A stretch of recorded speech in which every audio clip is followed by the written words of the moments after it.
Je suis Pierre-Emmanuel Zorn, responsable de la commission IRM de l'AFPPE. Je travaille au CHU de Strasbourg où j'ai exercé au sein de l'équipe d'IRM durant 14 ans. Après un retour à l'école, j'ai obtenu un poste d'ingénieur et je gère aujourd'hui le système d'information du pôle d'imagerie et apporte toujours mon expertise au niveau de l'IRM. Je vais déjà commencer par présenter l'histoire très riche de la commission IRM et j'y reviens donc en 1987 à Autrans dans l'Isère où une équipe de manipulateurs de l'unité d'IRM de Grenoble a organisé les premières journées d'IRM des manipulateurs. Dénomination initiale de cette manifestation, qui rassemblait déjà une centaine de participants, ont suivi ensuite Luchon, proche de Toulouse, puis Sangatte, près de Lille, en 1989. À l'initiative de l'équipe organisatrice de Toulouse, une association a été créée en 1989 avec pour président Jean-Claude Trouy. Celle-ci était destinée à faciliter l'organisation des futures journées et était dénommée Association de développement et promotion des journées d'IRM. La commission IRM naît en novembre 1991 après le rattachement de cette association à l'AFPPE sous forme de commission professionnelle. Thierry Munier devient responsable de la commission en 1995 et ceci jusqu'en 2001. Daniel Vetter devint alors responsable de la commission, secondé par Pierre Montenot de Dijon pour la trésorerie et ceci jusqu'en 2016, puis Virginie Delettre également de Dijon jusqu'en 2017.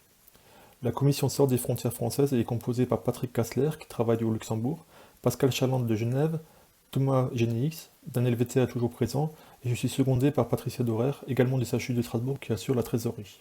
L'intérêt des manipulateurs pour les journées francophones d'IRM n'a cessé de croître durant les années, et nous sommes passés de petites salles avec une centaine de participants à des grands palais des congrès réunissant plus de 1200 personnes. Je vais maintenant présenter nos missions. Nous participons toujours à l'organisation des journées francophones d'IRM et aidons les équipes organisatrices pour gérer la trésorerie ou encore utiliser notre réseau s'il y a nécessité de trouver des communications. Nous répondons également aux questions des adhérents de la FPPE. En général, ce sont des questions plutôt de sécurité, de protection des travailleurs, et plus rarement des demandes un peu plus techniques. Avec Daniel Vetter, je participe également à un groupe de travail organisé par la SFR sur la magnétoprotection, et nous élaborons des référentiels de formation qui font suite à la publication du décret 2016-1074 relatif à la magnétoprotection des travailleurs. Ce groupe de travail souhaite également se regrouper au moins une fois par an afin de discuter des divers problèmes de magnétoprotection. Enfin, nous participons occasionnellement à l'élaboration de fiches d'information. L'an passé, nous avons été contactés par l'Institut national du cancer, qui souhaitait avoir une relecture de ces fiches, ou encore par l'association Coactis Santé, qui s'engage en faveur de l'accès aux soins pour tous, et tout particulièrement pour les personnes vivant avec un handicap. Voilà pour la présentation de la commission IRM. Je vous remercie pour votre attention, et j'espère vous retrouver durant les prochaines journées d'IRM de Dijon, qui devraient avoir lieu les 25 et 26 septembre prochains. Bonne fin de soirée.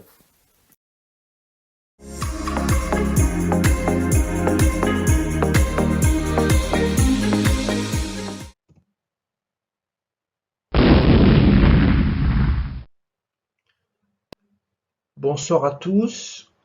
Vous l'aurez compris, nous allons vous proposer une présentation sur le quench, mais sans tabou.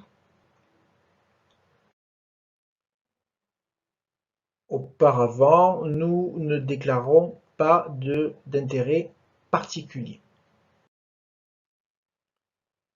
Bien, avant de commencer, on va rappeler ce qu'est le quench. C'est tout simplement une chute brutale du champ magnétique par une libération de plusieurs mètres cubes d'hélium gazeux.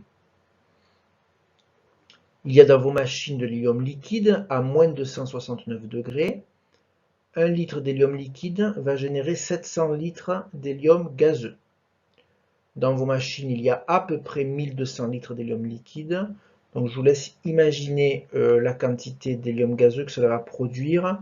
On a fait le calcul pour vous, ça représente à peu près 840 mètres cubes d'hélium gazeux. Comment quencher? Très simple, repérez le bouton de quench qui est recouvert d'un capot de sécurité et d'un scellé. Ce bouton est à activer bien sûr en cas de nécessité absolue et à ne pas confondre avec le bouton d'arrêt électrique d'urgence. Alors vous êtes tous bien confortablement installés dans vos canapés, à la maison, j'imagine. Si vous le voulez bien, on va vous raconter notre petite histoire, celle qui nous est arrivée. Alors moi je suis Stéphane Michelutti, je suis manipulateur au CHU de Nîmes et en IRM depuis une quinzaine d'années. Et toi Céline? Eh bien moi je suis manipulatrice à Nîmes aussi depuis une bonne dizaine d'années.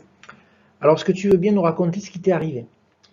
Oui, alors c'est arrivé en 2016, un jour comme un autre, au moment de la relève. Qu'est-ce qui s'est passé? Ben, ma collègue était en train d'allonger sa patiente sur la table d'IRM au moment où je l'ai rejoint. Rien d'anormal alors? Non, non, tout se passait très bien. La patiente porte un t-shirt, un pantalon léger à élastique. On lui donne bouchon d'oreille, charlotte, casque. En fait, elle a l'habitude de passer des IRM. Elle est très à l'aise. Qu'est-ce qui s'est passé alors? C'est au moment de rentrer la table d'examen dans le tunnel. Eh bien quoi? Eh ben, je ne sais pas. Encore actuellement, je ne me souviens pas. Tu te rappelles de quoi au juste? Que la patiente crie, qu'elle a mal et que le genou est collé au tunnel. Un genou collé? Bah, j'ai compris en touchant que ce n'était pas un genou. C'était souple, puis dur. J'ai eu peur, j'ai retiré ma main immédiatement. Ce n'était pas humain. Une prothèse peut-être? Oui, une orthèse métallique. Et la patiente, elle criait pourquoi? Bah, en fait, elle a le genou collé et plié contre le tunnel. Et l'orthèse la cisaille au pli de laine. Et tu as fait quoi? Et ben, mon premier réflexe a été de tirer sur la jambe. Et qu'est-ce qui s'est passé ensuite? Ça n'a pas bougé d'un millimètre. Et puis après, j'ai appuyé sur le bouton de sortie de la table. Et ça n'a toujours pas bougé d'un millimètre. Et alors? Bah, tu sais, c'est très compliqué de réfléchir vite. La patiente hurle. Arrêtez tout, sortez-moi d'ici, j'ai mal, j'ai mal. Même si ma collègue tente de la rassurer. Donc du coup, qu'est-ce que tu as fait? Bah, je recommence en fait. Je tire, j'appuie sur le bouton, je tire. En fait, j'ai tellement tiré que j'ai eu mal aux épaules le lendemain. Et qu'est-ce qui s'est passé? Ça n'a toujours pas bougé d'un millimètre. Et alors vous avez décidé quoi? Et ben, ma collègue qui réfléchit beaucoup plus vite que moi, elle me demande, je coince? Et ben, à ce moment-là, je ne vois pas d'autre solution et je lui dis oui. Et alors? Ben, en fait, les quelques secondes avant d'appuyer sur le bouton rouge m'ont paru interminables. J'imaginais le pire et même perdre mon emploi. Ta collègue a donc appuyé sur le bouton de coinche. Oui, Qu'est-ce qui s'est passé après? et ben, la jambe retombe aussitôt. La patiente ne crie plus, la table sort. Et qu'est-ce que vous avez fait? On rassure la patiente, on inspecte son matériel, Et vous n'êtes pas sorti de la salle? on est comme sonné. C'est en fait une autre collègue qui arrive et qui nous sort de la salle. Moi, je tremble. La détonation entendue lors du coinche a alerté tout le service. Le cadre qui s'occupe est arrivé pour s'occuper du reste. Nous, on n'est plus capable de faire quoi que ce soit.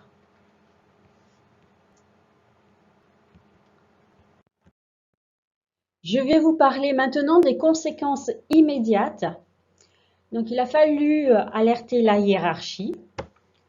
Il a fallu alerter le service client qui n'ont que 2 heures après un coinche pour intervenir sur la machine.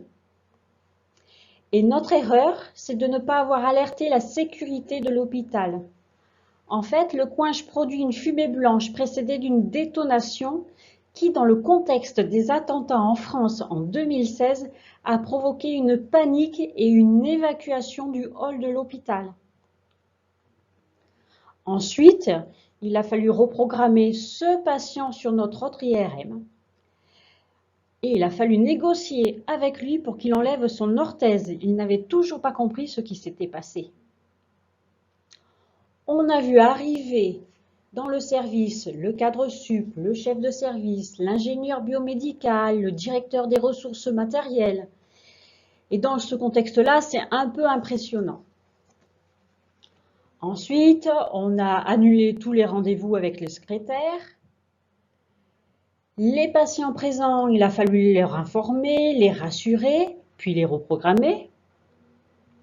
Et on nous a demandé un recueil immédiat d'informations écrites pour figer l'événement. Alors les conséquences à court et moyen terme.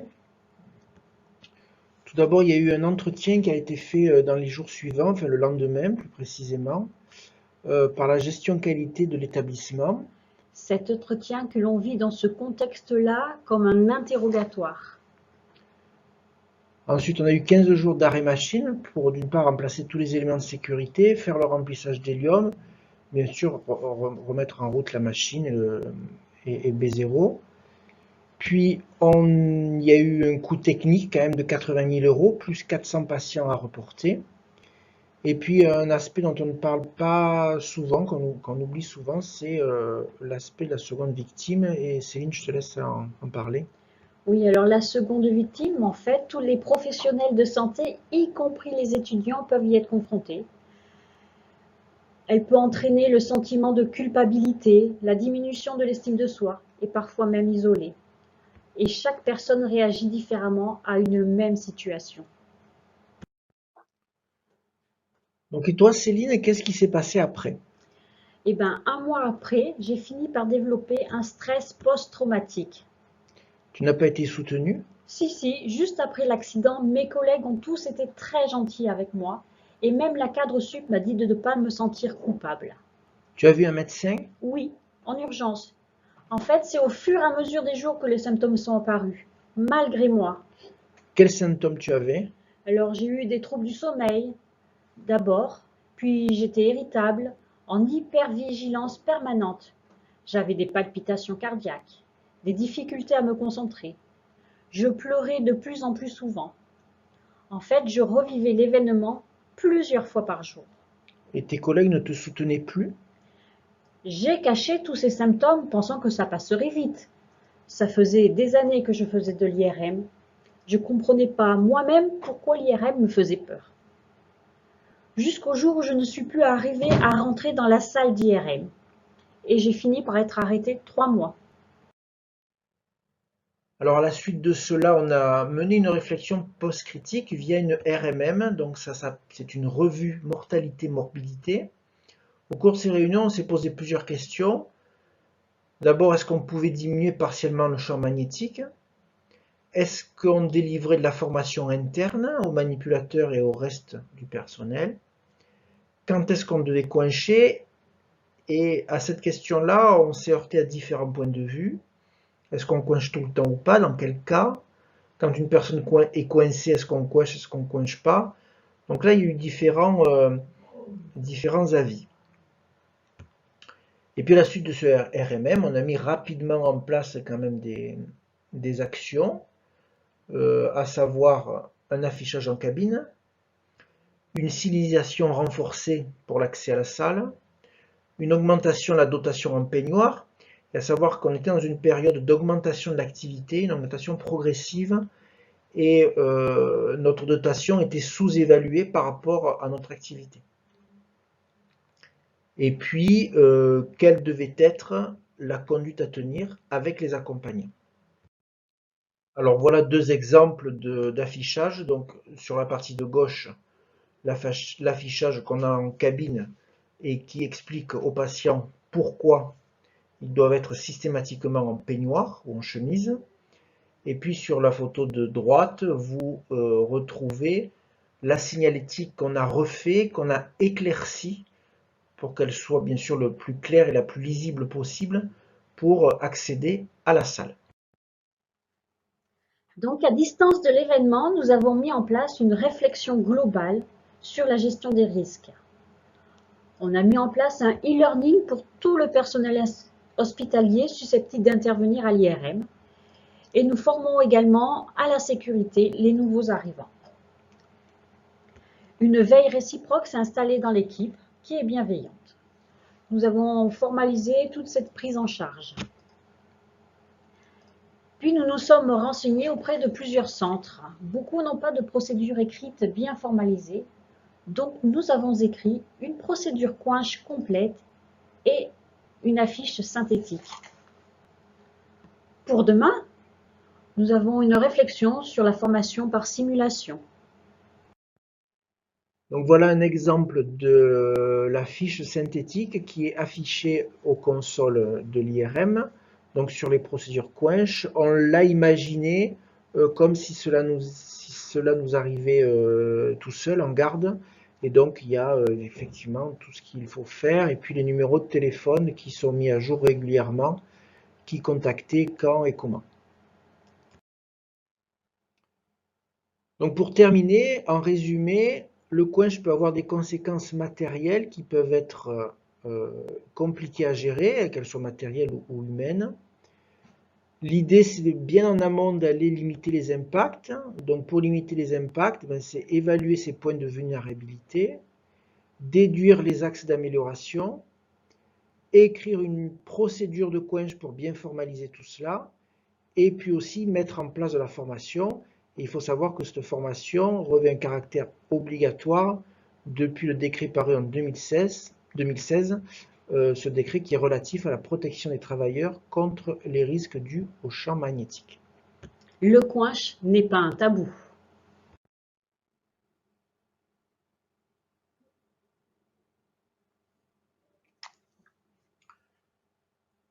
Voilà, on vous remercie pour votre attention. Merci. Et si vous avez besoin de renseignements complémentaires, on reste à votre disposition sur les 2 adresses mail qui viennent de s'afficher en bas de la page.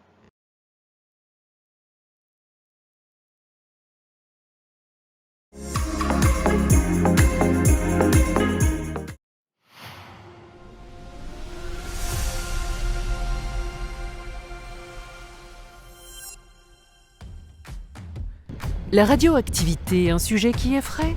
Pas forcément. Aujourd'hui, nous vous amenons dans les coulisses de l'IRSN, Institut de radioprotection et de sûreté nucléaire, sur le site du Vésinet. L'IRSN, c'est près de 1800 collaborateurs, ingénieurs, chercheurs ou doctorants. Parmi leurs nombreuses missions se trouve la mesure des éventuelles contaminations radiologiques et la prévention contre les risques liés au rayonnement ionisant. Tout un programme. Mais concrètement, comment ça se passe ? Pour vous répondre, nous suivons Elisa, qui accueille aujourd'hui sur le site IRSN du Vésinet une salariée d'une entreprise qui manipule quotidiennement des sources radioactives potentiellement dispersibles. Son métier, réaliser des examens d'anthroporadiométrie pour surveiller et évaluer l'éventuelle contamination interne des travailleurs. Après une vérification des éléments administratifs, un premier contrôle de non-contamination des mains est effectué et une tenue jetable est fournie à la personne qui se dirige vers la chambre d'examen. À la suite d'un second contrôle des mains d'1 minute, la personne s'allongera sur le lit durant la vingtaine de minutes nécessaires au comptage. C'est son médecin du travail qui recevra ses résultats et lui communiquera, à sa demande ou par convocation. Et du coup, tous les salariés vont venir ici pour passer l'examen ? Pour les établissements qui sont situés en Île-de-France, les salariés viennent à l'IRSN sur le site du Vésinet. Mais pour les entreprises comme Renault qui est en Provence, cette procédure ne serait pas pertinente. En effet, la contamination éventuelle due aux radionucléides manipulés pourrait diminuer le temps du trajet pour atteindre des niveaux non détectables. C'est donc notre laboratoire qui vient à eux. L'IRSN possède également des véhicules d'expertise qui sont déplacés directement chez les clients. Comme le laboratoire fixe du Vésinet, ils sont équipés de 2 détecteurs permettant de réaliser des mesures de la contamination du corps entier et ou de la thyroïde. Nous suivons maintenant Sandrine, opérateur de l'IRSN. Sur le site client, tout est prêt pour que les salariés viennent passer leur examen. Chacun doit se présenter à l'heure prévue en tenue civile. Aujourd'hui, Yasmina, salariée d'une entreprise, a accepté que nous la suivions lors de son examen. À son arrivée, tout comme sur le laboratoire fixe du Vésinet, Sandrine l'accueille et lui fait passer un premier contrôle de non-contamination externe des mains. Sandrine note les informations administratives nécessaires à la constitution de son dossier. L'IRSN assure la totale confidentialité des données. Yasmina devra retirer ses lunettes, bijoux et accessoires. En cas de contamination externe des mains, Sandrine lui donnera une tenue jetable. Yasmina passera alors un deuxième contrôle pour confirmer la contamination. Ensuite, Yasmina est installée dans le lit de mesure anthroporadiométrique. La mesure dure 20 minutes pour un examen du corps entier et 15 minutes pour la thyroïde. Dans le cas de Yasmina, salariée d'une entreprise, les examens sont préventifs et routiniers. Mais l'IRSN peut également intervenir en cas de crise. En cas d'accident radiologique par exemple, l'Institut peut envoyer ses véhicules sur le lieu de l'accident ou accueillir des personnes potentiellement contaminées sur le site du Vésinet. Pour cela, l'IRSN peut potentiellement effectuer plus de 2400 mesures anthroporadiométriques par jour. Rien que ça. Finalement, évaluer le risque, ce n'est pas sorcier. Il suffit de le mesurer.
Donc je me présente, je suis Monsieur Lévesque Éric, je suis cadre manipulateur à la clinique du sport.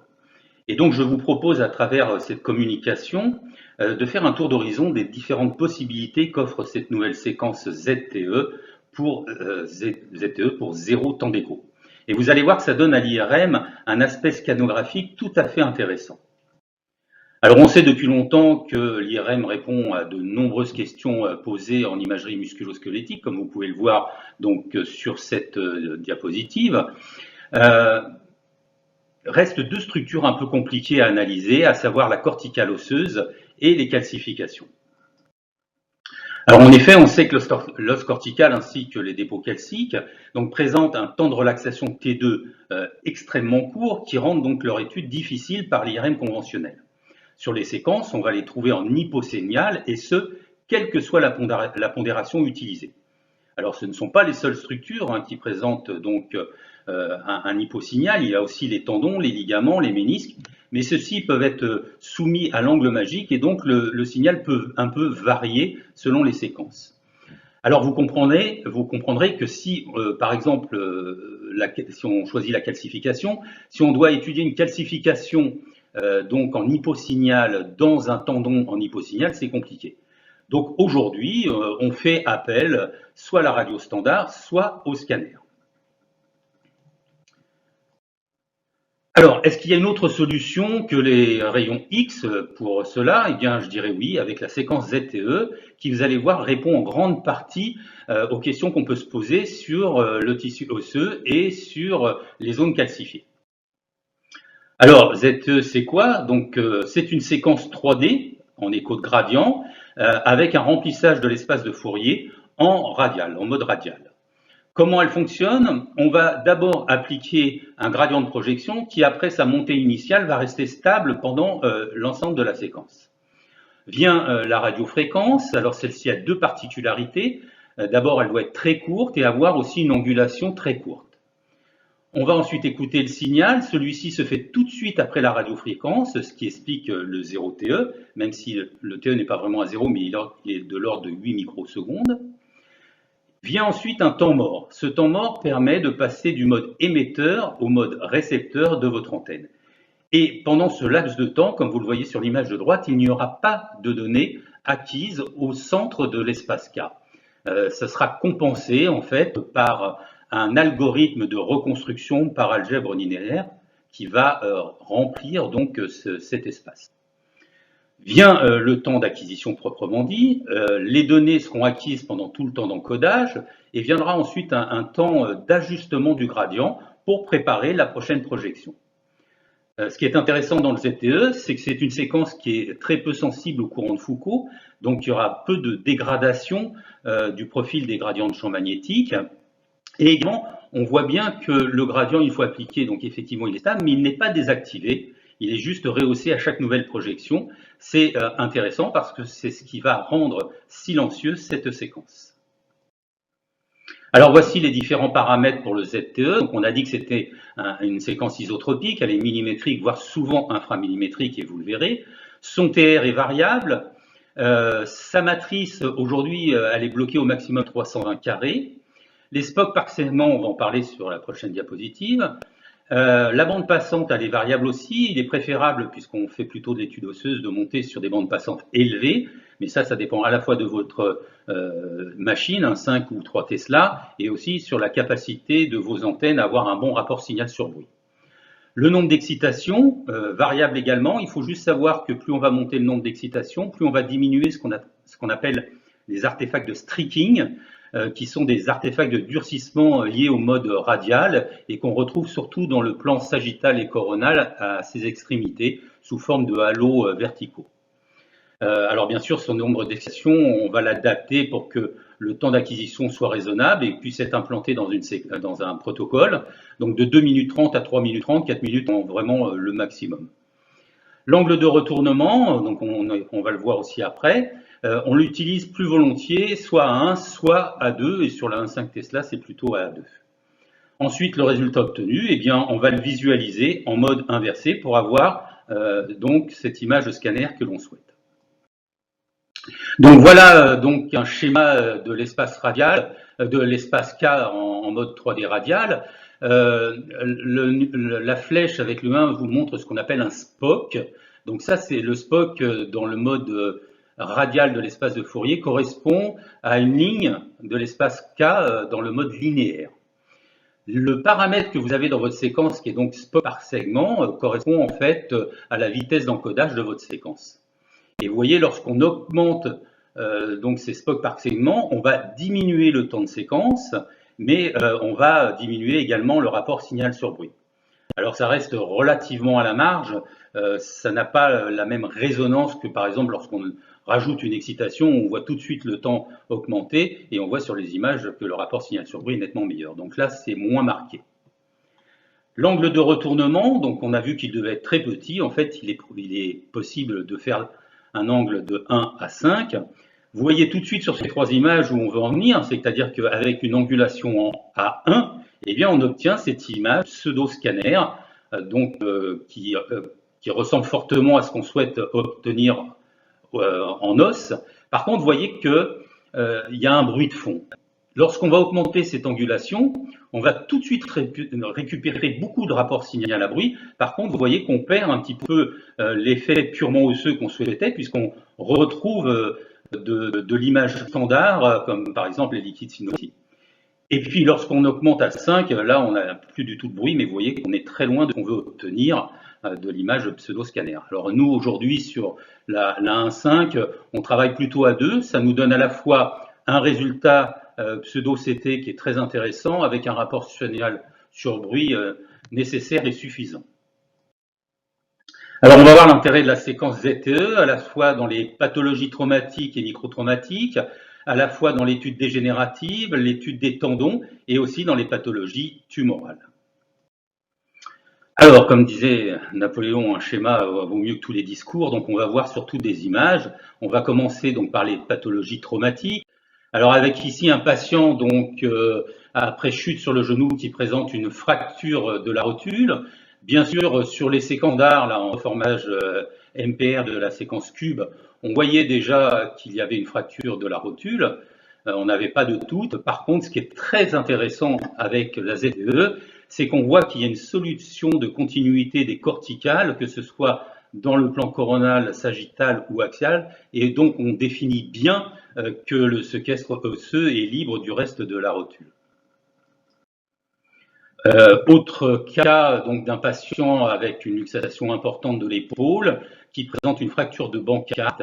Et ce qui était intéressant chez ce patient, c'est voir la corrélation entre les images que l'on a obtenues en ZTE à la suite du protocole standard et le scanner. Et vous voyez qu'on obtient vraiment les mêmes images. Alors bien sûr, la qualité d'image est moindre, hein, heureusement, sinon ce serait un scanner, mais vous voyez qu'on avait déjà répondu à la question avant d'envoyer le patient donc au scanner, et notez aussi cette petite calcification que l'on retrouve aussi sur la séquence ZT.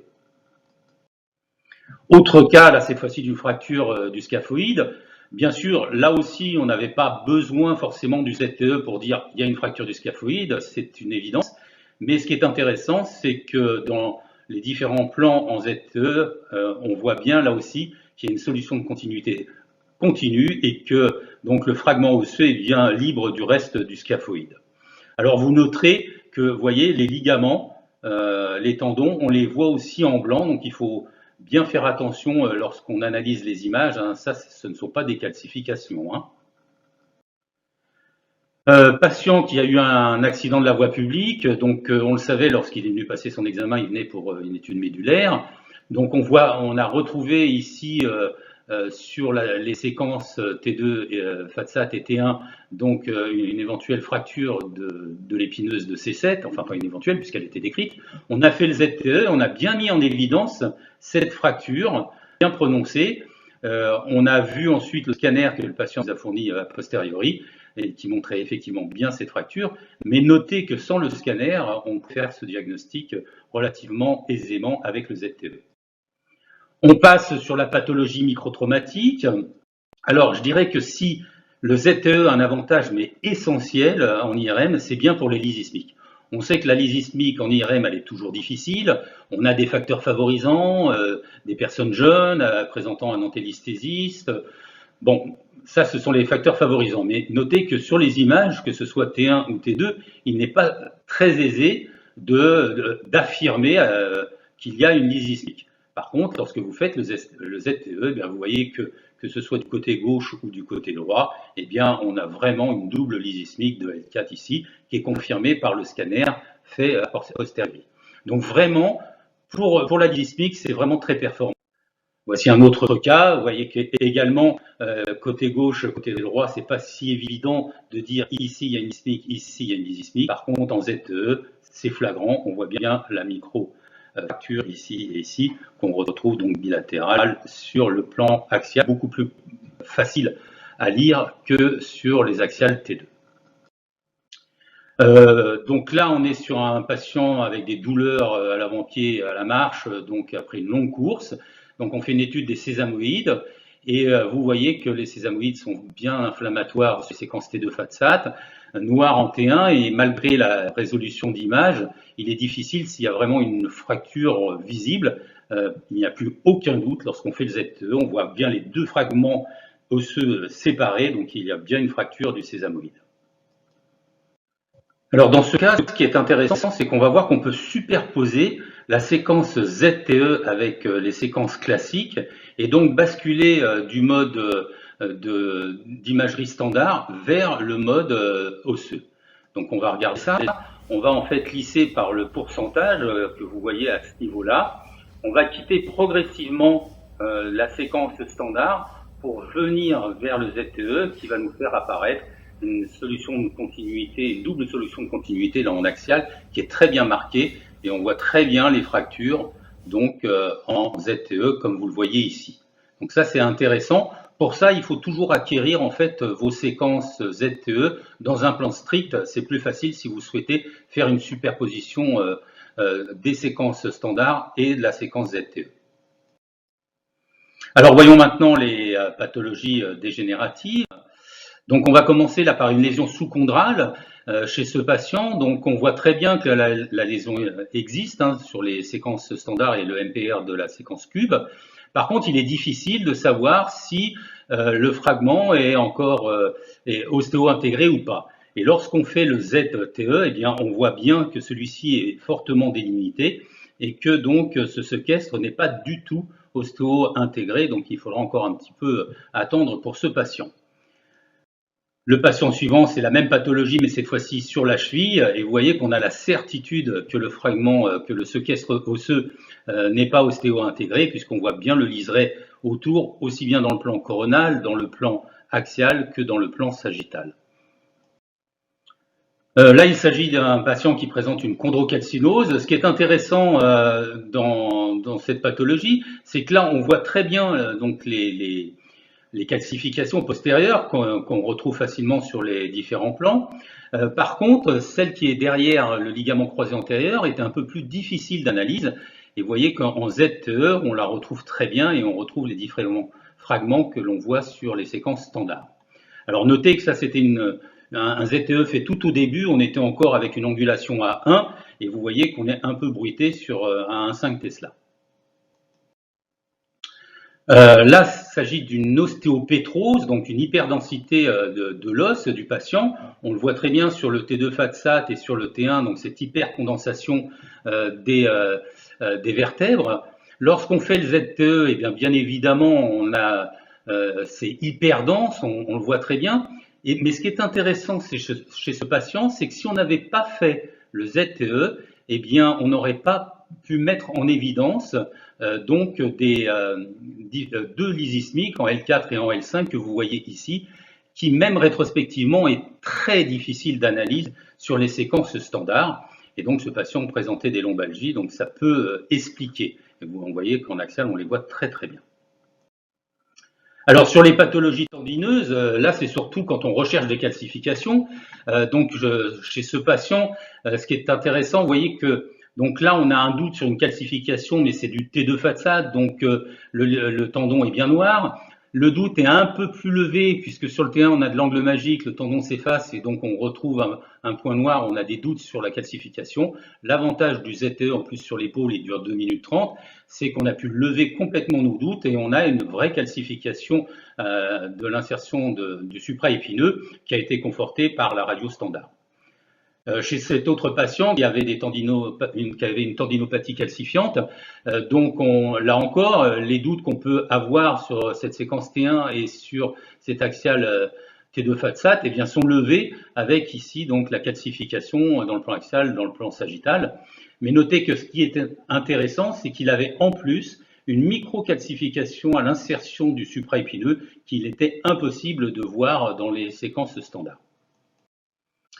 Là, il s'agit donc d'une calcification du ligament collatéral médial, ce qu'on appelle le Pellegrini Stieda, qui a été bien mis en évidence ici. Vous voyez cette calcification. Alors, on la voyait sur le T2, mais c'est pas ce qu'on recherchait, donc on aurait pu passer à côté. Par contre, sur le ZTE, ça nous saute aux yeux. On voit vraiment la calcification bien dessinée dans les 3 plans de l'espace. Autre cas intéressant, traumatisme de la hanche. Et donc la patiente vient pour cet examen de hanche, on l'a fait en unilatéral. On trouve que cette zone-là semble un petit peu suspecte. On décide de faire également un ZTE et là on tombe sur une magnifique calcification en forme de stalagmite. Donc c'est ce qu'on a expliqué à la patiente qui nous a dit qu'elle était au courant, mais elle ne nous avait pas amené de radio. Donc elle nous a envoyé la radio après, par smartphone, et vous voyez qu'on retrouve exactement la même image entre le ZTE et la radio standard. Alors, dans les pathologies tumorales, là aussi c'est intéressant, là dans le cas d'une dysplasie fibreuse, on retrouve l'hypersignal T2, l'isosignal T1 avec le liseré périphérique noir, donc hyper dense, ce qui est confirmé par le ZTE, puisqu'on voit bien comme le liseré autour hyper dense, donc en ZTE, et on a aussi cet aspect de verre dépoli à l'intérieur qui note bien qu'éventuellement il s'agit d'une dysplasie fibreuse. Donc là, on est dans le cas d'un îlot condensant, donc sur les séquences standards, on voit ces typosignal très prononcés à la fois dans le DP, le T2 FATSAT, à la fois dans le T1. On fait donc le ZTE, on l'a retrouvé. Et ce qui est très intéressant, c'est de voir la concordance parfaite entre le ZTE et le scanner. Vous voyez qu'on a exactement la même réponse en dehors de la résolution spatiale et de la finesse d'image. Patient qui présente un enchondrome avec donc l'aspect connu de poivre et sel, avec une matrice à la fois calcique et donc cartilagineuse. Et on voit très bien sur le ZTE les différentes loges calciques au sein de cet encodrome. Vous voyez que c'est bien dessiné. Un autre chondrome, là c'est intéressant surtout pour expliquer qu'on peut quand même jouer avec l'angulation parce que ça peut nous apporter un autre renseignement. Donc on a bien l'aspect un peu poivre et sel avec peut-être des petites calcifications ici. Et lorsqu'on fait le ZTE, on retrouve, vous voyez, ce point de calcification ici, les micro-points de calcification à l'intérieur aussi de l'encondrome. Par contre, sur l'angulation standard, avec un angle A2, vous voyez qu'on a du mal à bien analyser, en fait, la corticale osseuse, savoir si celle-ci est rompue. On voit qu'elle est soufflée, mais est-ce qu'elle est rompue? Si vous passez à une angulation à 1, on ne récupère plus, en fait, de densité anatomique. Par contre, on est uniquement en os et on voit très bien la corticale. On peut l'analyser sur sa continuité comme ça et on voit bien que celle-ci est respectée. Donc c'est intéressant de pouvoir aussi jouer avec l'angulation dans certains cas. Enfin, là c'est un patient donc avec un néo. On recherche des lésions secondaires, on tombe sur une lésion secondaire, donc une métastase de C1. Et ce qui est très intéressant, c'est qu'avec le ZTE, ça nous a permis déjà de dire qu'il s'agissait d'une métastase condensante et non pas lytique. Et vous voyez qu'ici, c'est très condensé par rapport au côté opposé, on retrouve ici. Et ça a été confirmé par le scanner avec un aspect très dense à droite que vous voyez ici. Alors, est-ce qu'il y a des limites aux ZTE? Ben, je dirais oui, plusieurs. Donc, la première, c'est quand vous avez des calcifications de type C, donc en voie de régression, qui sont hétérogènes, donc et mal contourées, eh bien c'est difficile. Vous voyez ici, on se doute qu'il y a des calcifications. On fait le ZTE, il faut forcer ses yeux pour voir qu'ici, éventuellement, ce sont des calcifications, alors que sur la radio, on les voyait. Autre contrainte, lorsqu'on est confronté à soit de la calcification, soit de l'air, en standard, la calcification en IRM va être noire, quelles que soient les pondérations, et sera blanc en ZTE, mais blanc en scanner, alors que l'air en ZTE va être blanc et que l'air en scanner sera noir. Donc, si on se base que sur cette séquence-là, c'est-à-dire noir, noir, ça peut être soit une calcification, soit de l'air. Si on fait le ZTE, c'est blanc, est-ce que c'est une calcification? Peut-être. Ça peut être aussi de l'air. Par contre, quand on passe au scanner, si c'est blanc, c'est bien une calcification. Si c'est noir, c'est de l'air. Donc attention, là aussi, ça peut être un point de souci du ZTE. Et mais aussi dans les méniscocalcinoses, par exemple, vous voyez, on recherche des microcalcifications blanches dans des ménisques blancs en ZTE, ça va être compliqué. En standard, des calcifications noires dans du ménisque noir, c'est compliqué aussi. Donc là, on sera mis en défaut. Donc voilà, en conclusion, eh bien, le ZTE, faut bien l'admettre, c'est une vraie aide au diagnostic. Son utilisation va éviter souvent d'utiliser d'autres examens donc avec des rayons X. Vu le temps de séquence, ça peut s'implémenter très facilement dans un protocole. On a vu que ça présentait quelques limites et on a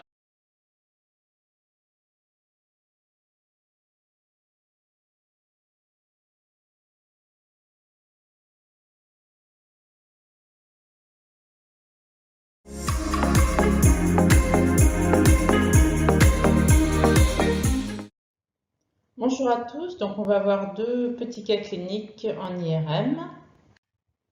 Le premier, c'est celui d'un patient de 38 ans qui a une maladie de Crohn et pour lequel on va faire une entéro-IRM afin de faire le bilan de ses éventuelles lésions.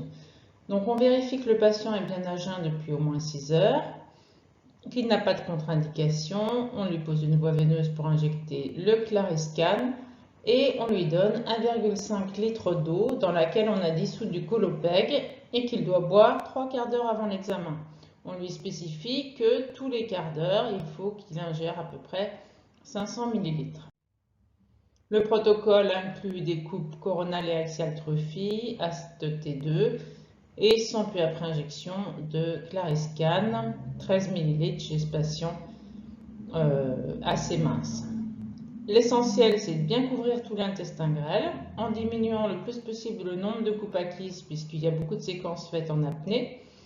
Et donc couvrir tout l'intestin grêle, ça implique couvrir de l'étage sus-mésocolique au bas du pelvis, surtout sans couper le pelvis dans lequel il y a beaucoup d'anse grêle. Voici les premières images, coronal trophy.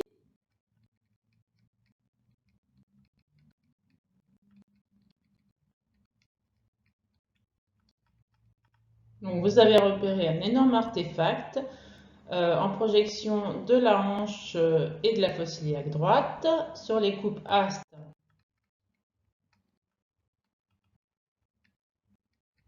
On retrouve cet artefact, donc vous notez qu'il est plutôt sur la fosse iliaque droite, donc il n'est pas en rapport avec une prothèse de hanche. En T1, l'artefact va être majoré parce que c'est de l'écho de gradient et donc la susceptibilité magnétique va être plus importante.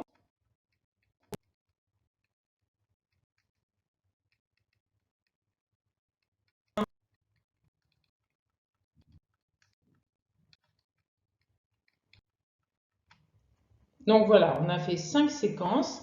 La première qui se pose, c'est pourquoi on n'a pas arrêté l'examen avant dès la première séquence. En effet, la maladie de Crohn, c'est une maladie inflammatoire chronique qui touche la dernière anse grêle dans 2 tiers des cas. Alors, où elle est cette dernière anse grêle? Elle naît invariablement du versant interne du bas-fond sécal. Là, on a le bas-fond sécal et normalement, la naissance de la dernière anse grêle, c'est ici, puis elle descend vers le pelvis de façon assez verticale. Donc regardez sur cette autre antéro-IRM, vous avez ici le bas foncécal avec la naissance de la dernière anse grêle sur son versant interne qui descend comme ça. Donc là, puisqu'on a le bas foncécal ici, on aurait dû l'avoir ici, mais là, forcément, elle est masquée par l'artefact.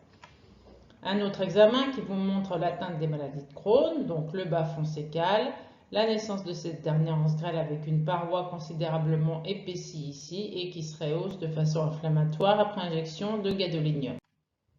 Alors, qu'est-ce que vous faites face à cet artefact? Déjà, vous allez regarder si le patient n'a pas gardé un vêtement ou autre chose qui est susceptible de générer un tel artefact. Alors, on regarde, on cherche partout, rien. Donc ensuite, on s'est dit, regardons s'il n'y a pas un problème d'antenne. Toujours rien. Donc, qu'est-ce que vous faites?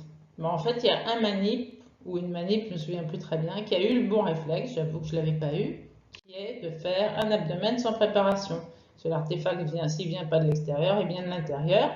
Et donc, qu'est-ce qu'on voit sur cet abdomen sans préparation? Cette petite structure radio-opaque qui n'est en fait autre qu'une vidéocaméra.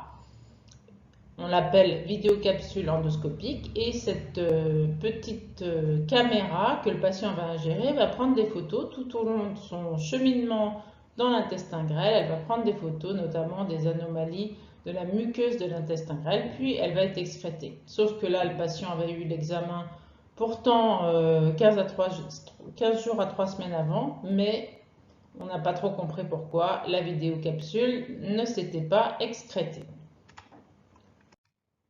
Le cas clinique numéro 2, c'est celui d'une femme de 81 ans qui est adressée pour une lombo-sciatique bilatérale avec un syndrome inflammatoire, patiente qui est diabétique.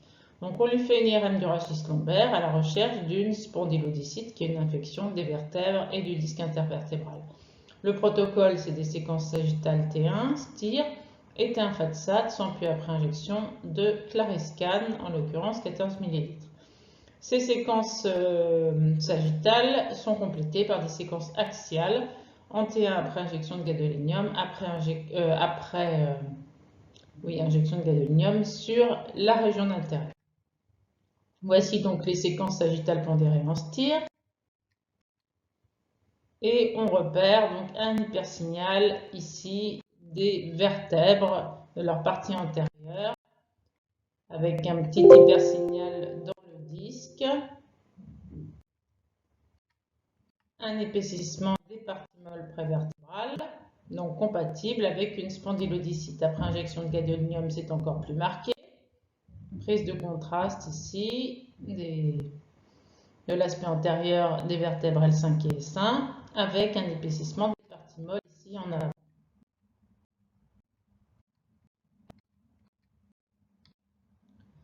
Donc la spondylodicite, résistant au traitement standard, 2 biopsies sont réalisées chez cette pauvre patiente, dont une qui n'est pas contributive et l'autre qui retrouve de Pseudomonas aeruginosa pour lequel la patiente est traitée par 3 mois d'antibiotiques. On cherche la porte d'entrée de l'infection, mais pas de chance, la coloscopie ne peut pas être effectuée en raison d'une mauvaise préparation de la patiente. On aurait pu se dire qu'il suffisait par exemple d'un coloscan à l'eau, mais non. Et 6 mois plus tard, la patiente est hospitalisée dans le service d'infectieux pour à nouveau une altération de l'état général avec fièvre et des douleurs lombaires. Mais cette fois, la mandelette urinaire est positive, le CBU revient positif à Escherichia coli, encore un germe digestif. Et là, on redemande une IRM du rachis lombaire qui ne retrouve pas de signe de récidive de spondylodicite. Du coup, un scanner thoraco-abdominopelvien devant la présence de germes digestifs est demandé à la recherche d'un foyer infectieux profond qui ne retrouve rien. Et un PET scan est alors pratiqué, mais seulement un mois après, puisque les délais sont importants. Et sur ce PET scan, il existe un hypermétabolisme intense de L5S1 en rapport avec la spondylodicite qui semble revenir et un hypermétabolisme pelvien pararectal gauche. Alors là, on se dit, qu'est-ce que c'est que cet hypermétabolisme pelvien pararectal gauche? Et enfin, la coloscopie est faite, mais toujours un mois après à cause des délais. Donc on est à peu près à 9 mois par rapport au début des symptômes de cette patiente. Et là, on objective un corps étranger associé à un fécalome, du pus, le tout extériorisé vers le haut rectum. Donc là, on refait un scanner thoraco-abdominopelvien, le premier ayant montré des anomalies, mais ayant été mal interprétés. Là, on sait ce qu'on cherche, un truc dans le rectum. Donc, on retrouve enfin la cause de sa spondylodicite qui était présente, vous allez le voir, depuis le début de l'histoire de la maladie.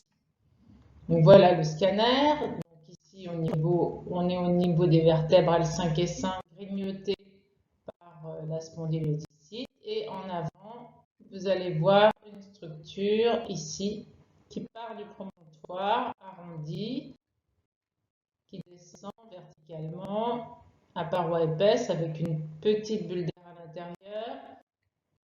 Toujours à l'intérieur, on retrouve tout d'un coup une concrétion calcique avec une perforation de la paroi du rectum et cette concrétion calcique se retrouve dans la lumière du rectum. Alors en sagittal, c'est plus facile. Vous voyez ici qui part depuis le promontoire cette structure tubulée épaisse qui contient de l'air, mais aussi donc ce matériel calcique qui a perforé la paroi du rectum. Et là, on reprend les IRM, et sur toutes les IRM, parce qu'en fait, elle en a eu pas mal. On constatait à chaque fois cette structure, la même qu'au scanner. Forcément, comme on était focalisé sur la spondylodicite et que le pelvis était un peu coupé, on n'y a pas fait attention. Qu'est-ce que c'est? Une bandelette de promontofixation infectée. Alors ces bandelettes, ce sont de petites mèches, vous voyez comme ça, des petites lames, qui sont groupées et qui vont être tendues depuis le promontoire jusqu'en dessous donc, de l'utérus, comme un hamac, de façon à le soulever, et ce en cas de ce qu'on appelle communément une descente d'organes, ou plutôt les prolapsus utérins. Donc voilà, cette bandelette s'était infectée, s'était solidifié, en fait, avait perforé la paroi du rectum et était responsable de cette spondylodicite. Parce que normalement, vous voyez, les bandelettes de promontofixation, vous les voyez à peine quand elles sont normales, comme ici. Donc les messages de ces deux cas cliniques, c'est qu'il faut bien regarder les images d'IRM quand on fait l'examen en cours et prévenir le radiologue s'il y a un truc qui cloche. L'autre message, c'est quand on fait une IRM de rachis, ça c'est à la limite, c'est plus pour les radiologues, mais pour vous aussi. Essayez de voir ce qui ne va pas à cet endroit-là. On a déjà fait un diagnostic de thrombophlébite de la veine ovarienne, comme ça, que du coup on a complété rapidement, comme on l'avait vu, l'examen en cours par une IRM appropriée, et ça rend de grands services. Voilà, écoutez, si vous avez des questions,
Bonjour à tous, nous sommes en reportage pour le CHU de Tours où nous apprenons en exclusivité l'existence d'un pacemaker endovasculaire susceptible de poser des problèmes lors de la réalisation d'IRM. En effet, en septembre 2019, un patient se présente aphasique dans le cadre d'une alerte thrombolyse.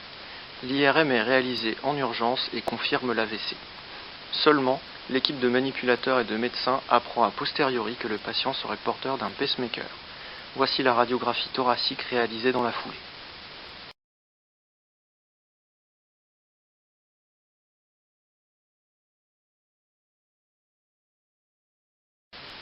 Après étude du dossier, nous confirmons que le patient est bien porteur d'un pacemaker.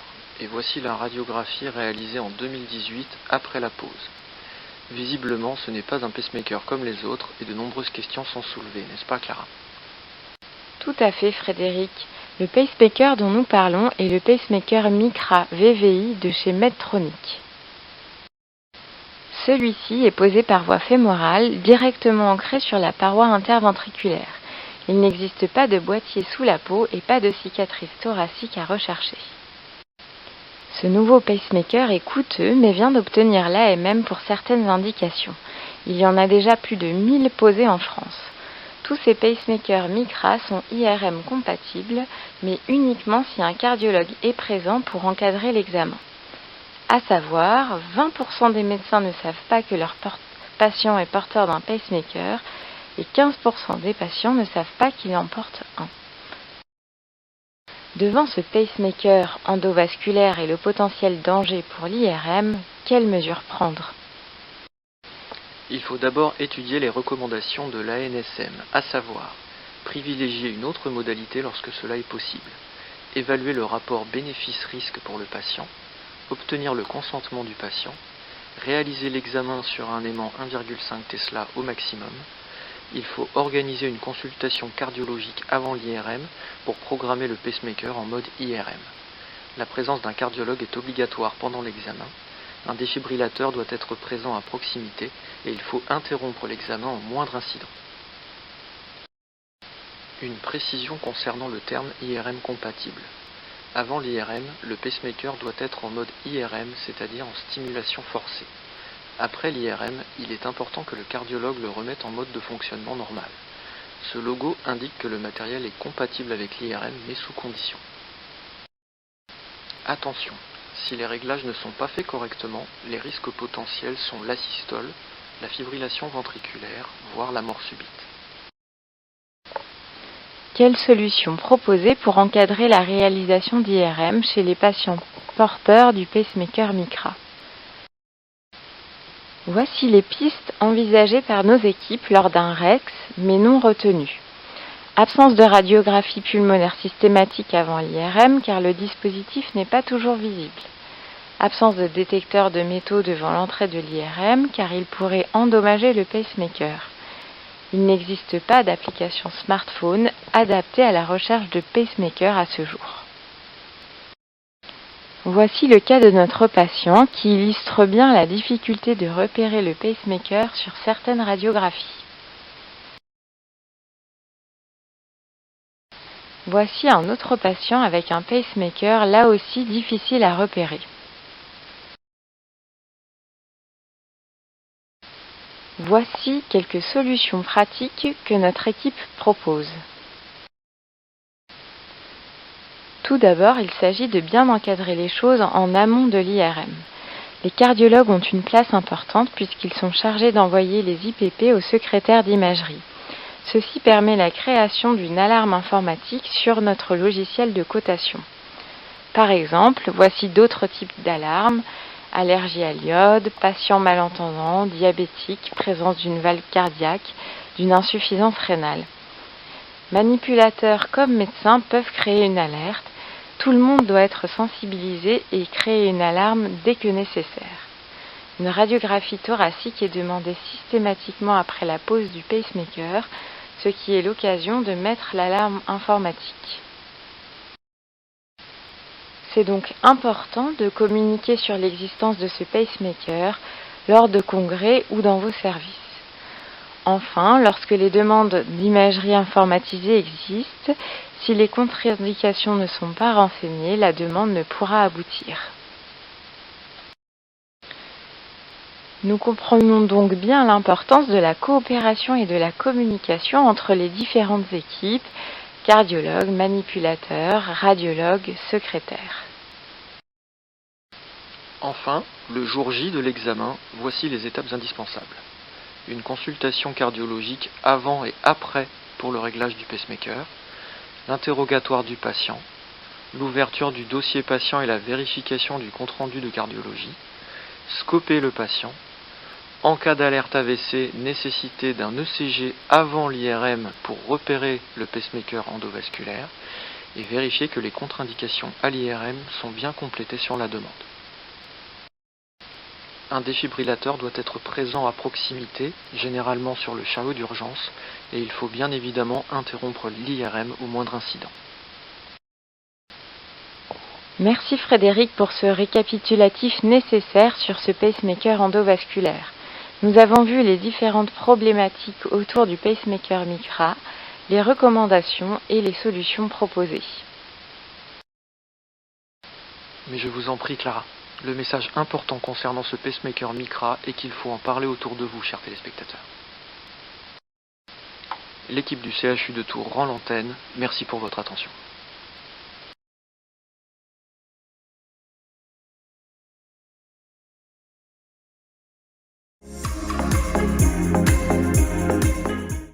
Bonjour à toutes et à tous, je m'appelle Maud Régnier, je suis cadre de santé en service d'imagerie sur 2 sites et les 2 sites ont recours à la téléradiologie en scanner et en IRM. Dans ce webinaire, je vous propose un retour d'expérience sur la prise en charge des patients en IRM en vacation de téléradiologie avec notre partenaire Télédiag. Tout d'abord, qu'est-ce que la téléradiologie ? Eh bien, la téléradiologie est une forme de pratique médicale à distance, utilisant les technologies de l'information et de la communication. Elle concerne des examens à visée diagnostique et donc elle a pour but de renforcer l'offre de soins et permettre aux patients d'accéder aux actes d'imagerie avec expertise si besoin. De ce fait, elle permet d'éviter toute perte de chance pour le patient. À ce jour, au regard de la démographie médicale, la téléradiologie se veut complémentaire à l'imagerie en présentiel. Voyons maintenant au niveau de la réglementation. En termes de réglementation, la téléradiologie est extrêmement encadrée par la loi, par de nombreuses commissions et conseils, afin de sécuriser cette pratique tant dans la prise en charge des patients que dans la protection des données qui sont dites sensibles. De plus, les ARS, au travers des plans régionaux de santé, assurent le déploiement de la téléradiologie de chaque territoire en fonction de ses besoins. À noter qu'une convention est établie entre l'établissement demandeur et le prestataire de téléradiologie afin de définir l'organisation et de bien répondre aux besoins. Voyons ce qui se passe au niveau des responsabilités. Donc, le patient, le téléconsulté, est responsable donc des informations qu'il transmet au prescripteur en termes d'antécédents et de ce qu'il ressent au moment de la consultation. Le prescripteur est responsable de l'ensemble des informations cliniques qu'il va transmettre au radiologue et d'établir la demande dûment renseignée.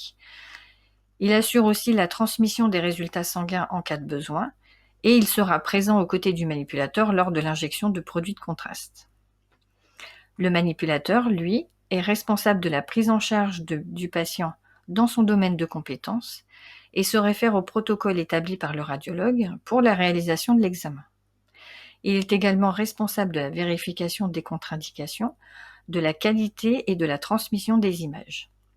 Il rendra compte de toute difficulté rencontrée pendant l'examen au radiologue. Ainsi, l'ensemble de ces compétences fait du manipulateur, à mon sens, le maillon clé de la pratique de la téléradiologie. Ensuite, le radiologue, quant à lui, est responsable de la protocolisation de l'examen, avec ou sans injection, de son interprétation, et reste joignable à tout moment pendant la vacation. Passons maintenant au mode opératoire. Premier mode opératoire, c'est l'examen d'IRM en vacation programmée. Donc pour commencer, les AMA, plus communément appelés secrétaires, effectuent un travail préparatoire en amont de la vacation qui est pour moi essentiel et fondamental. Concrètement, elles planifient les examens, regroupent l'ensemble des éléments du dossier de chaque patient qu'elles envoient sur la plateforme Télédiag.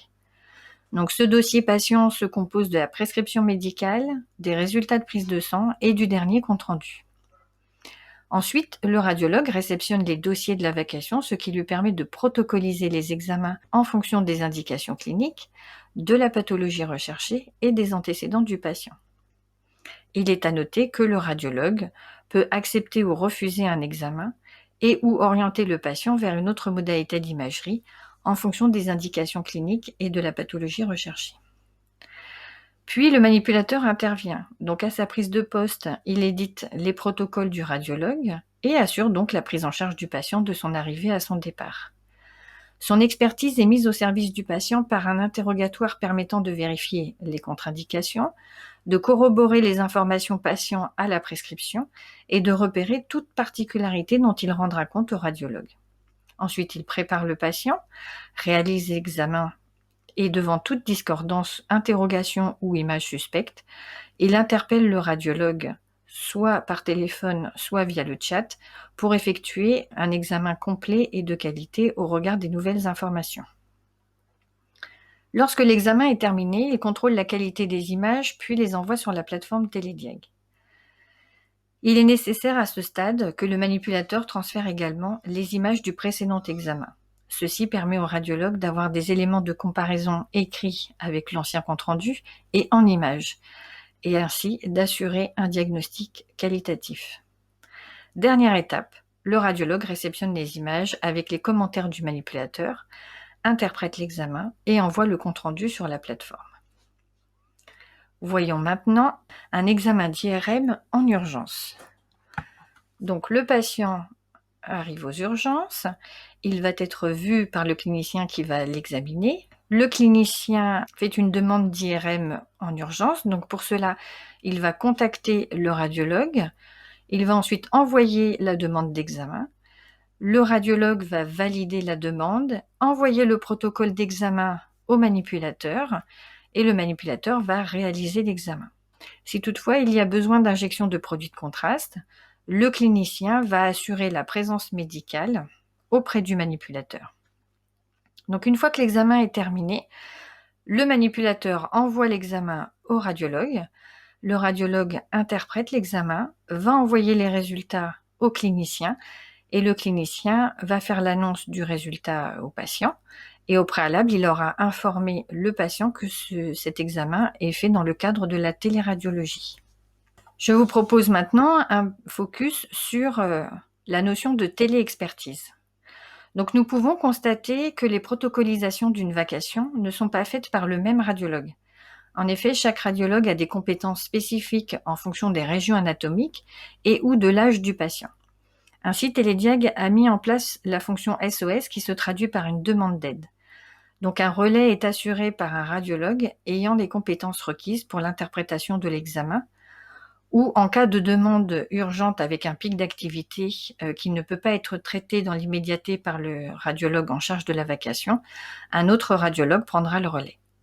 De plus, cette fonction permet à tous les radiologues membres, qui sont au nombre de 450, d'échanger entre eux sur des cas complexes afin de garantir aux patients une interprétation qualitative.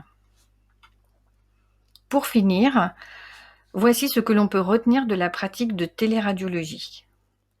En continuité des soins, je tiens à souligner que le travail des secrétaires est capital pour garantir aux patients un diagnostic de qualité. Ce travail préparatoire permet au radiologue d'établir un protocole pertinent au regard des documents transmis et pour le manipulateur d'exercer son art de façon pertinente et sereinement. Autre avantage, donc de nouveaux manipulateurs ont intégré l'équipe et l'appropriation de la plateforme Télédiag est assez rapide pour tout nouvel arrivant. Ainsi, la plateforme est, à mon sens, conviviale et intuitive. Autre point fort qui me semble important à souligner, car d'une manière générale, les manipulateurs sont polyvalents sur les modalités de radiologie, ce qui peut parfois engendrer des doutes sur certains protocoles ayant des noms de séquences spécifiques aux autres constructeurs.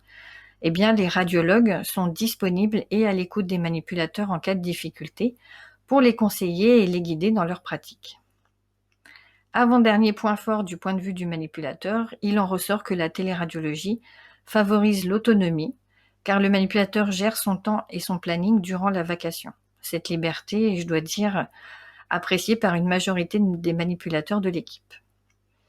Enfin, en tant que cadre de santé, je suis extrêmement satisfaite des échanges que je peux entretenir avec l'ensemble des acteurs de la société Télédiag, car ils sont à l'écoute de nos besoins que je leur fais remonter.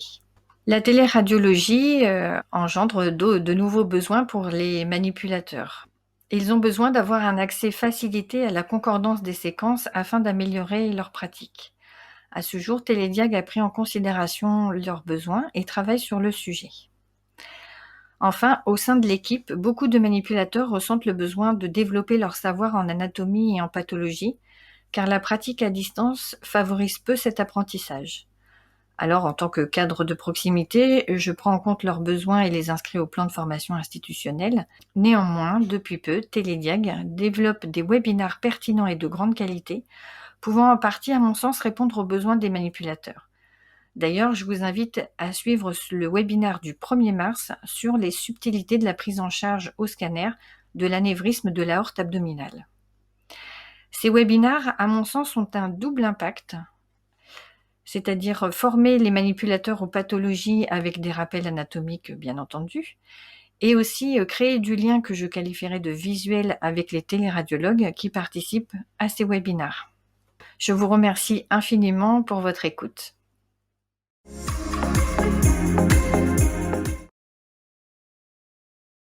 Bonsoir à tous et bienvenue sur ce webinaire destiné aux manipulateurs et à l'imagerie en IRM.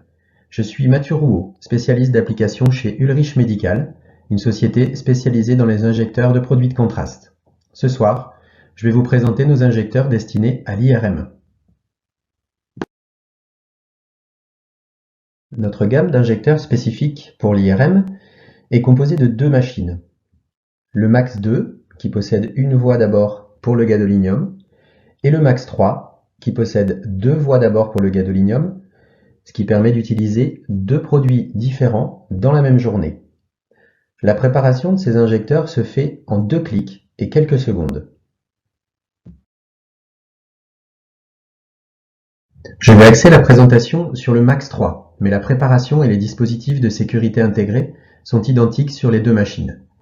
C'est un injecteur à pompe péristaltique qui permet une utilisation du NaCl en continu pour rincer les bolus ou les voies. Il est doté de 4 capteurs d'air intégrés, de 3 capteurs de pression et d'un filtre à particules. Un second écran disposé sur la droite permet d'interagir avec les protocoles.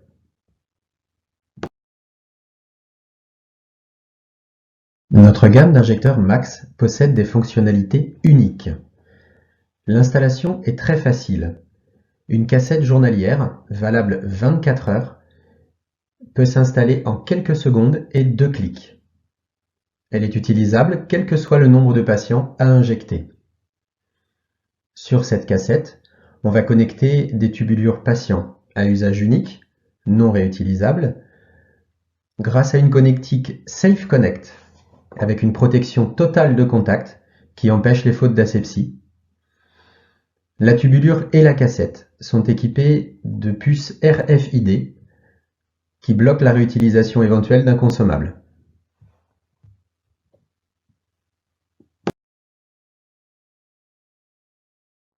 Les consommables utilisables sur cet injecteur sont au nombre de 2. On distingue les cassettes journalières qui sont installées pour 24 heures d'utilisation, quel que soit le nombre de patients injectés. Dans ces cassettes, on peut distinguer les EasyClick cassettes sur lesquelles on va pouvoir adapter des flacons de gadolinium et les Flex cassettes sur lesquelles on peut adapter des flacons ou des seringues pré-remplies. Le deuxième consommable, c'est la tubulure patient à usage unique, non réutilisable, avec d'un côté la connectique Safe Connect et de l'autre 2 valves anti-retour.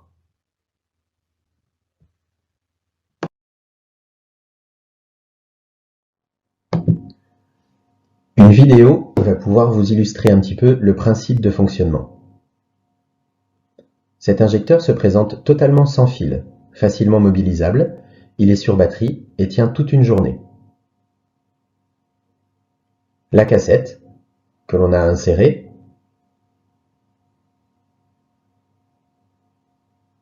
une simple porte vous permet d'accéder à la pompe péristaltique de l'injecteur. Il suffit de glisser la cassette, puis de la cliquer. En refermant la porte, le système est clos.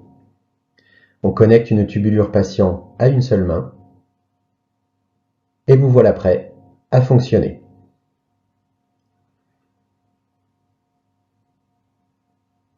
Pour un changement de patient, il suffit de déconnecter la tubulure après avoir enlevé le capteur d'air externe. À une seule main, vous pouvez l'enlever. On remet une tubulure patient, on la remet dans le capteur d'air. Une purge automatique va avoir lieu et vous serez à nouveau prêt à injecter.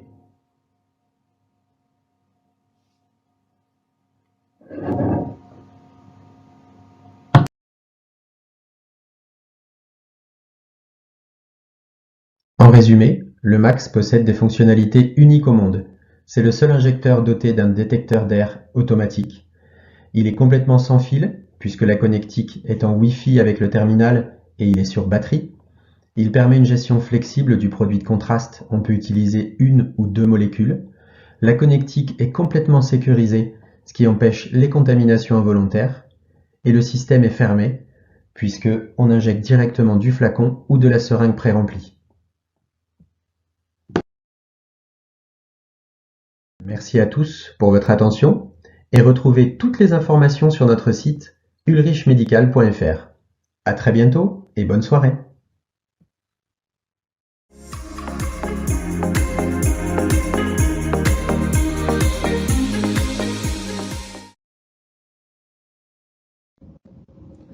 Bonjour, je m'appelle Laura et avec Teddy, on est étudiant en deuxième année manipulateur à l'IFMEM de Montpellier. Et nous allons vous présenter notre processus d'apprentissage de la physique en IRM en formation initiale et notre retour d'expérience.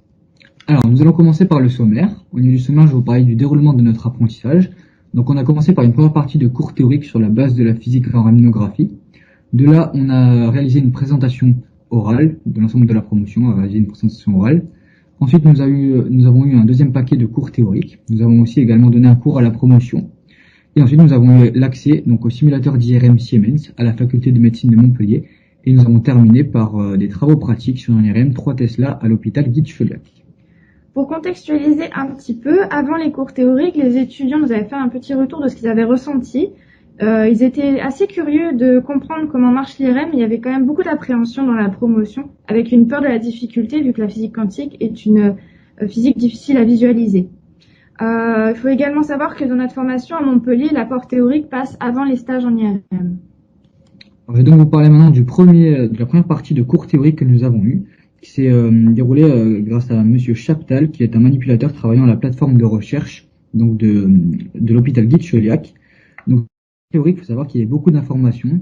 Ça s'est réparti sur 10 heures d'enseignement. Dans un premier temps, on a eu l'explication des phénomènes de base, donc de la résonance magnétique nucléaire, avec les séquences de base, de spin-écho, et également des notions de chronogramme, d'impulsion et de contraste avec le TR et le TE. Nous avons eu une deuxième partie de cours qui était sur la formation de l'image, avec tout ce qui était du codage spatial, de l'utilisation des gradients, mais également du traitement de l'image dans l'espace K. Et nous avons eu un dernier cours qui était un petit peu plus cool, sur la sécurité du patient, la composition de l'IRM et aussi la prise en charge du patient à l'IRM. Donc pour ces premiers cours théoriques, on a quand même utilisé beaucoup d'illustrations pour ces concepts qui restent très abstraits.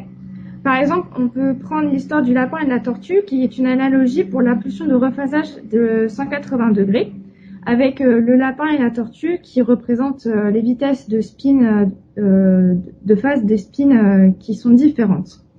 On a aussi l'analogie de la toupie, avec les spins et leur précession.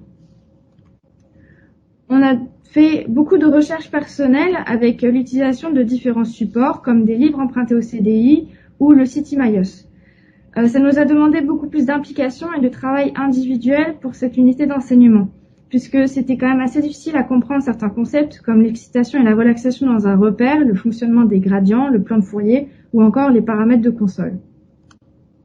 Donc pour le bilan de cette première partie de cours théorique que nous avons eu, donc déjà c'était un premier apport théorique sur la physique en IRM, qu'on n'avait jamais vu auparavant. Ensuite, on a senti qu'il y avait beaucoup plus d'implication dans cette unité d'enseignement, déjà pour nous, mais aussi pour l'ensemble des étudiants de la promotion. Il y avait une envie d'apprendre, mais aussi quelques difficultés. Et ensuite, ça a augmenté notre apport en connaissances, vu que c'était le premier cours théorique, la première partie de cours théorique. Et on a pu utiliser différentes illustrations qui nous ont permis de comprendre les phénomènes abstraits. On a dû ensuite faire à la fin de ces 10 heures d'enseignement une présentation orale de 10 minutes devant les enseignants et la promotion entière. Donc cette promotion était divisée en groupes de 3 avec des sujets tirés au sort, soit sur des organes spécifiques ou des pathologies.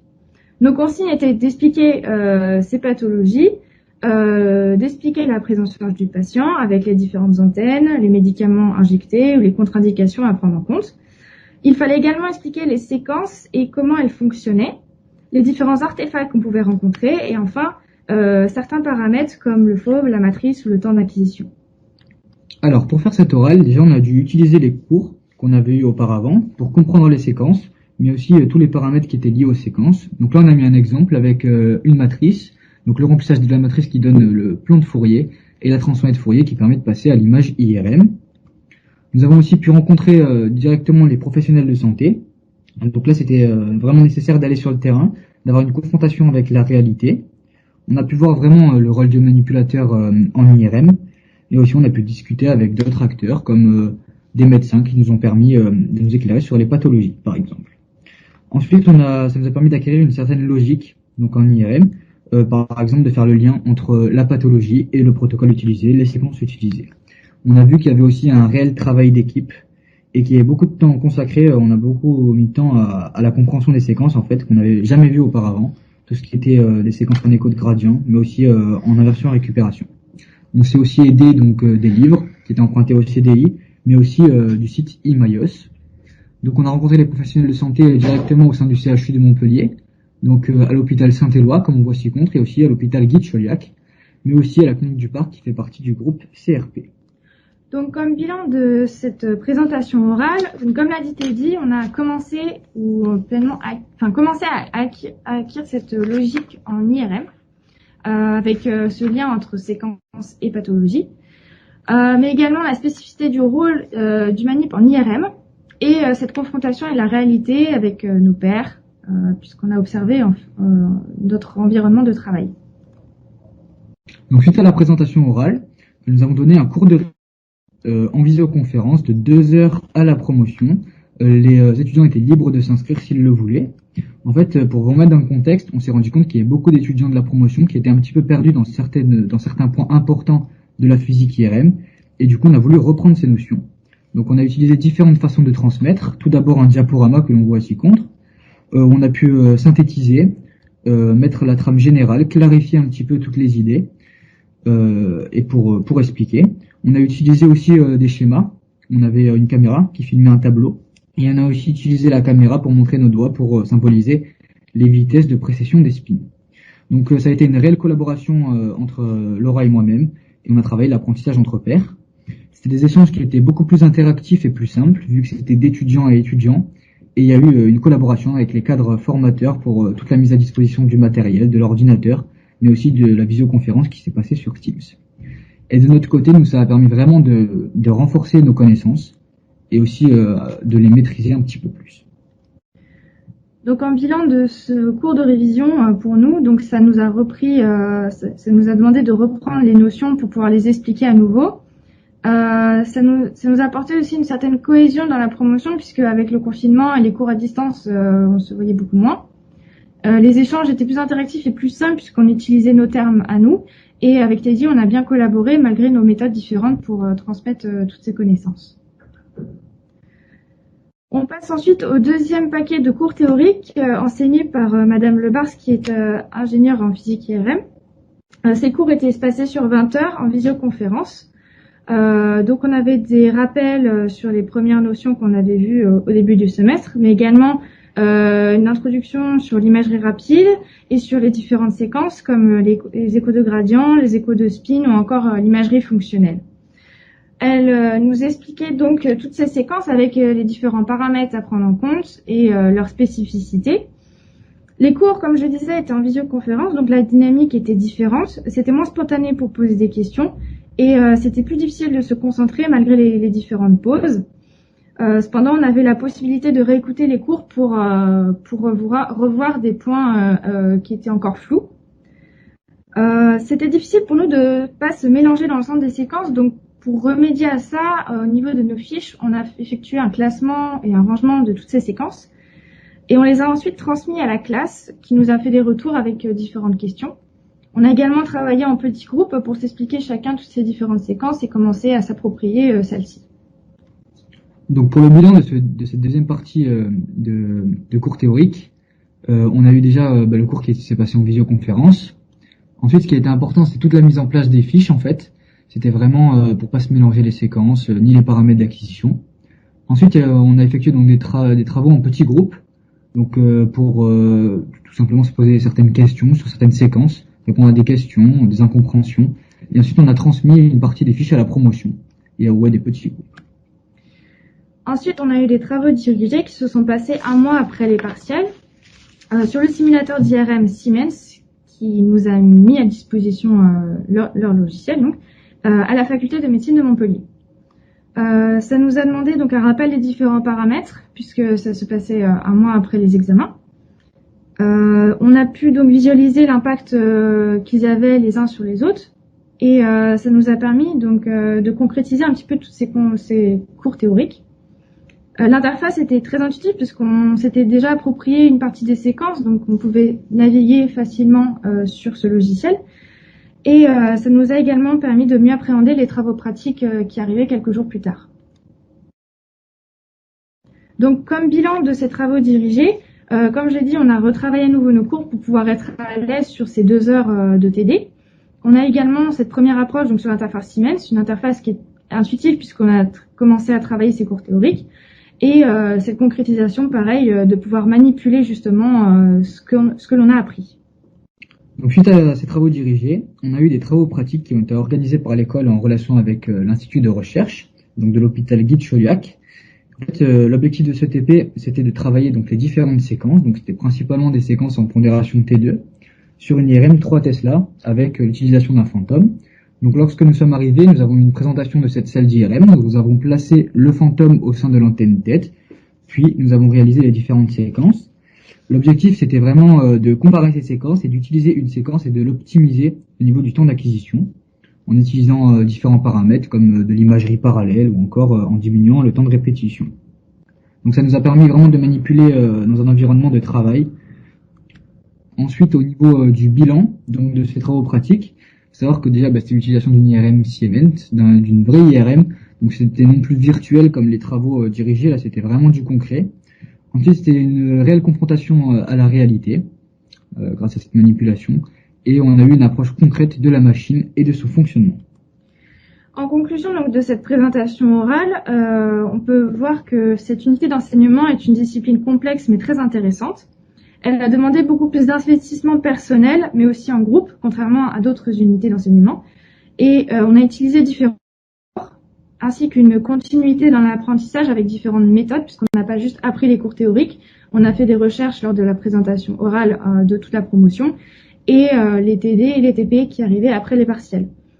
Les étudiants auraient quand même voulu potentiellement avoir un cours de sensibilisation fait par les 3e années en fin de semestre 2 pour commencer à appréhender ces premières notions en IRM et d'être moins perdu, d'avoir au moins ce gros paquet d'informations pour les premiers cours théoriques. Nous avons reçu l'aide de nombreux étudiants à la promotion qui nous ont encouragés donc à faire ce webinaire, mais également des cadres et des enseignants. Nous voulons également remercier Siemens pour la mise à disposition de leur interface qui nous a beaucoup aidés et la faculté de médecine de Montpellier qui nous a prêté leurs locaux pour qu'on puisse faire ce TD. Merci de votre écoute attentive et nous sommes disponibles pour d'éventuelles questions. Merci.